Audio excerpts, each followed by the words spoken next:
No early walk this morning.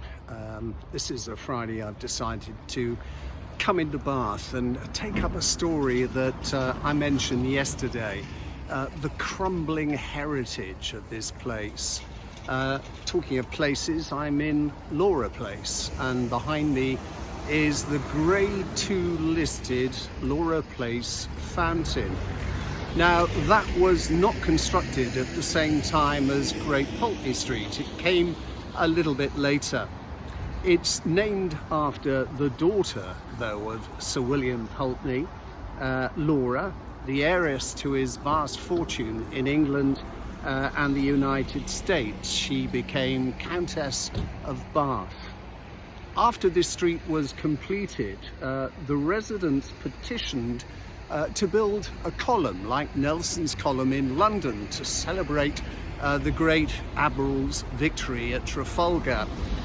They got halfway through building it and realised when completed it would tower 50% above the roofs of Great Holtny Street, so the column was pulled down. There was another attempt to build a column, this time to celebrate the Reform Act in 1832, but it wasn't until 1877 that they actually got around to putting a fountain here. Yes, that was the final decision to put in a fountain, and quite a glorious ornamental thing it was too, until in 1969 during Freshers' Week it was badly damaged and replaced with the modern bit on top that you see there now. That was installed in 1970. A lot of people refer to it as the Great Ashtray.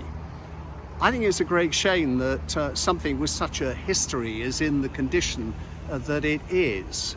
I can appreciate the fact there's no water in it, but it was damaged in a road accident many months ago, and that repair has not been completed.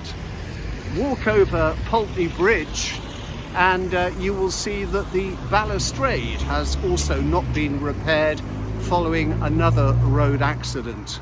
And I went as far as Queen Square to look at the obelisk that B&NES ran around collecting money to have erected in honour of Frederick, Prince of Wales. That is also crumbling away at the base. This is the city's heritage. It's being allowed to crumble away. What I want to know is, when are these repairs going to be effected? And here I suggest it's something even more revolutionary than a column to Nelson. Take the fountain out, put a plinth in, and let a modern sculptor put a sculpture here. Either it represents somebody like John Wood, one of the great architects of Georgian Bath.